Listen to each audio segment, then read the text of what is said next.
ముందుగా no sooner plus do లేదా does plus subject plus verb 1 plus than plus subject plus verb 1.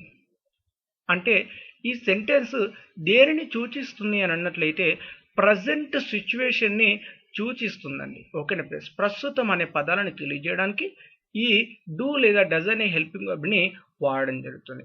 అంతేకాకుండా friends, ఒక్క విషయాన్ని గమనించండి, నేను ఈ వీడియో పూర్తిగా కంప్లీట్ అయ్యేంత వరకు సెంటెన్స్ రూపొందించడం ఎటువంటి హెల్పింగ్ వర్బ్ని ఇస్తానో అదే హెల్పింగ్ వర్బ్ని వాడడం జరుగుతుంది.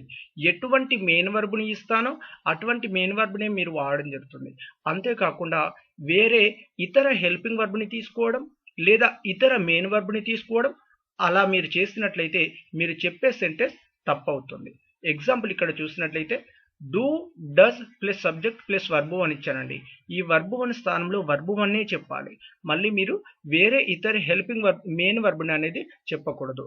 ఇక్కడ కూడా చూడండి, దాన్ ప్లస్ సబ్జెక్ట్ ప్లస్ వర్బ్ 1 ఇచ్చాను. ఇక్కడ కూడా కేవలం వర్బ్ 1 అని నేను ఇచ్చినట్లయితే వర్బ్ 1 చెప్పాలి తప్ప వేరే ఇతర మెయిన్ వర్బ్ని చెప్పకూడదు. ఈ వీడియో కంప్లీట్ అయ్యేంత వరకు మీరు సెంటెన్స్ మేక్ విధానం అనేది రూపొందించడం ఎలా అనేది గమనించండి. ఓకేనా ఫ్రెండ్స్, అలా చేసినట్లయితే మీరు సెంటెన్సెస్ మీకు మీరుగా ఎన్నో ఎగ్జాంపుల్స్ మీరు చెప్పగలుగుతారు. ఓకే, ఈ సెంటెన్స్ రూపొందించడం అనేది ఇది ప్రజెంట్ సిచ్యువేషన్ని సూచించడం జరుగుతుంది. ఓకే, రెండవ రకం చూసినట్లయితే no sooner plus did plus subject plus verb 1 plus than plus subject plus verb 2ని చెప్పడం జరుగుతుంది. అంటే దీనిని పాస్ట్ గురించి తెలియజేస్తుందండి, గతం గురించి తెలియజేస్తుంది. అంతేకాకుండా ఇంకా మిగతా రెండో రకాలు ఎలా ఉంటాయో చూద్దాం ఫ్రెండ్స్. మిగతా రెండు రకాలు చూసినట్లయితే మొదటి రకం no sooner plus had plus subject plus verb 3 plus than plus subject plus verb 2ని చెప్పడం జరుగుతుంది. ఇంకో రకం చూసినట్లయితే subject plus had plus no sooner plus verb 3 plus than plus subject plus verb 2. ఈ మూడింటికండి ఇక్కడ చూడండి, no sooner did, no sooner had, ఇక్కడ subject plus had plus no sooner verb 3. ఈ మూడింటికి అర్థం తెలుగులో అర్థం ఒకటే అండి. చెప్పడానికి సెంటెన్స్ రూపొందించడం అనేది వేరుగా ఉన్నా కానీ అర్థం మాత్రం ఒకటే. మళ్ళీ వీటికి పాస్ట్ టెన్స్ గురించి మాత్రమే సూచిస్తుందే తప్ప ప్రజెంట్కి ఫ్యూచర్కి మాత్రం సూచించడం జరగదు. ఓకే, వీటికి అసలు తెలుగు మీనింగ్ ఏంటి అని అన్నట్లయితే గానే. అంటే మనం కొన్ని సందర్భాలలో చెప్తామండి, నేను చేయగానే, నేను వెళ్ళగానే, నేను మాట్లాడగాలే అని అంటుంటాం. ఇలా గానే అటువంటి పదాన్ని తెలియజేయడానికి ఈ పదాలను మనం చెప్పడం జరుగుతుంది. అంటే నేను వెళ్ళగానే అతన్ని కలిశాను. ఇంకొక ఎగ్జాంపుల్ ఏంటి అని అంటే ఇక్కడ ఏదైనా ఒక పని జరిగిన వెంటనే ఇంకో పని జరుగుతుంది లేదా జరిగింది అనే అటువంటి పదాన్ని తెలియజేయడానికి మనం ఈ పదాలను చెప్పడం జరుగుతుంది. ఓకేనా ఫ్రెండ్స్, అంటే చేయగానే అతన్ని కలిశాను, వెళ్ళగానే అతన్ని కలిశాను అంటుంటాం. ఇలా వెళ్ళగానే, చేయగానే, తినగానే, మాట్లాడగానే అనేటువంటి పదాన్ని తెలియజేయడానికి ఈ సెంటెన్సెస్ ని రూపొందించడం జరుగుతుంది. ఓకే, ఎగ్జాంపుల్ గా ఒక సెంటెన్స్ చూసినట్లయితే no sooner had he come than she told to him to meet Raj. అతడు రాగానే ఆమె అతనితో రాజుని కలవమని చెప్పింది. అంటే గతంలో జరిగిపోయింది, కలవమని చెప్పింది. ఇక్కడ చూడండి, రాగానే ఇలా ఏదైనా ఒక పనిని రాగానే ఆమె అతనితో రాజుని కలవమని చెప్పింది. అంటే ఇక్కడ చూడండి, రాగానే ఒకటి పదం, మళ్ళీ కలవమని చెప్పింది అనేది రెండో పదం. ఇలా రెండు సెంటెన్స్, అంటే ఒక పని జరగగానే మరొక పని జరగడం అని తెలియజేయడానికి. అంటే ఇలా వెళ్ళగానే, తినగానే, మాట్లాడగానే, చేయగానే అనేటువంటి పదాలను తెలియజేయడానికి ఈ సెంటెన్సెస్ ని రూపొందించడం జరుగుతుంది. ఓకే, ఇక చూసినట్లయితే హార్డ్లీ అండి. Hardly plus had plus subject plus verb 3 plus when plus subject plus verb 2. దీని అర్థం hardly had I arrived home when my phone rang. నేను ఇంటికి రాగానే నా ఫోన్ రోగింది.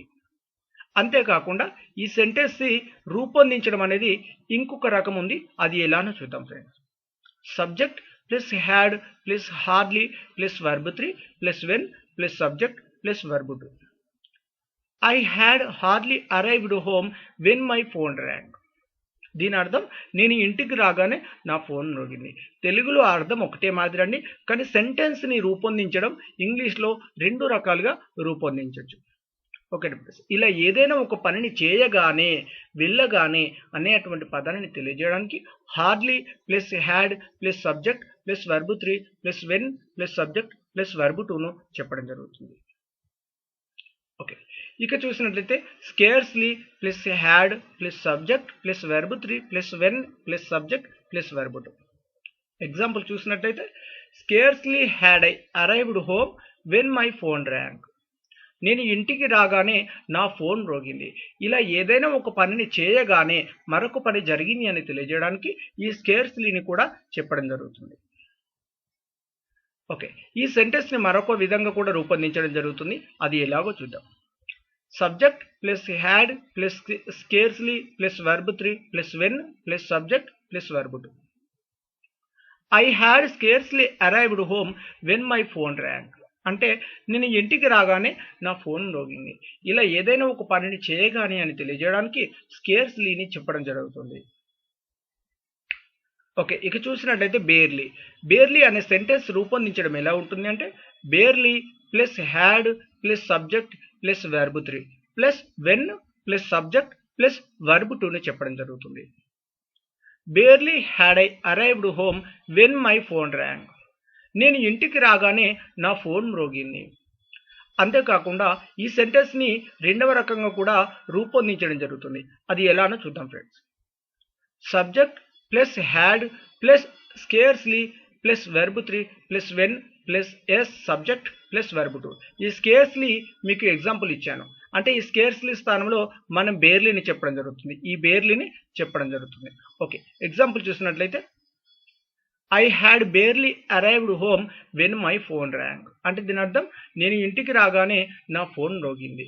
ఇక్కడ స్కేర్స్లీ ఎందుకు ఇచ్చానంటే మళ్ళీ చెప్తున్నాను, బేర్లీకి స్కేర్స్లీకి హార్డ్లీకి ఎటువంటి భేదం అనేది లేదు అనే ఎగ్జాంపుల్ అనేది తెలియజేయడానికి ఇక్కడ స్కేర్స్లీ అనేది మీకు ఇవ్వడం జరిగింది. అంటే స్కేర్స్లీకి బేర్లీకి ఎటువంటి తేడా లేదు. అంటే అర్థం ఏంటి అంటే ఏదైనా ఒక పనిని చేయగానే లేదా వెళ్ళగానే మాట్లాడగానే అనేటువంటి పదాన్ని మనం తెలియజేయడానికి ఇక్కడ బేర్లీని కూడా చెప్పడం జరుగుతుంది. ఓకే, యాజ్ సూన్ యాజ్ ఇప్పటి వరకు చెప్పిన సెంటెన్సెస్ అన్ని తప్పకుండా మనం పాస్ట్ టెన్స్ గురించి మాత్రం తెలియజేయడం జరుగుతుంది. ఒక నో సూనర్ మాత్రం ప్రజెంట్కి కూడా తెలియజేయడం జరుగుతుంది. కానీ ఈ యాజ్ సూన్ యాజ్ అనేది ఫ్యూచర్కి, ప్రజెంట్కి, పాస్ట్కి 3 రకాలుగా మనం వాడడం జరుగుతుంది. ఓకే, దీని అర్థం ఏమిటి అని అంటే ఏదైనా ఒక పనిని చేయగానే అంటే వెళ్ళగానే మాట్లాడగానే తినగానే అని మనం తెలియజేయడానికి ఈ యాజ్ సూన్ యాజ్ని కూడా చెప్పడం జరుగుతుంది. As soon as I come here, I will meet you. నేను ఇక్కడికి రాగానే నేను మిమ్మల్ని కలుస్తాను. ఇలా ఈ సెంటెన్స్ రూపొందించడం యాజ్ సూన్ యాజ్ తర్వాత సబ్జెక్ట్ ప్లస్ మీరు ఎటువంటి వర్బ్ చెప్పాలనుకుంటే అటువంటి వర్బ్ చెప్పండి. దాని తర్వాత కామా అనేది మెన్షన్ చేయాల్సి ఉంటుంది. ఇక్కడ కామా మెన్షన్ చేసిన తర్వాత సబ్జెక్ట్ ప్లస్ హెల్పింగ్ వర్బ్ తీసుకుంటే హెల్పింగ్ వర్బ్ లేదా డైరెక్ట్గా మెయిన్ వర్బ్ని కూడా చెప్పడం జరుగుతుంది. ప్లస్ ఆబ్జెక్ట్ మీరు ఏం చెప్తారో అది చెప్పండి. ఇలా యాజ్ సూన్ యాజ్ అంటే ఏదైనా ఒక పనిని చేయగానే, వెళ్ళగానే, తినగానే, మాట్లాడగానే అనేటువంటి పదాలను తెలియజేయడానికి యాజ్ సూన్ యాజ్ అనే పదాన్ని చెప్పడం జరుగుతుంది. ఇక చూసినట్లయితే హార్డ్లీ, స్కేర్స్లీ, బేర్లీ వీటికి అర్థం ఏమిటి అని అంటే ఆల్మోస్ట్ నాట్ అండి. అంటే పూర్తిగా కాదు అని తెలియజేయడానికి హార్డ్లీ, స్కేర్స్లీ, బేర్లీ అనే పదాన్ని కూడా చెప్పడం జరుగుతుంది. అంటే వీటి అర్థం మనం క్లియర్గా చెప్పాలంటే నెగిటివ్లో నాట్ అని చెప్పడం జరుగుతుందండి. He salary is hardly enough for living in Hyderabad లేదా he salary is barely enough for living in Hyderabad.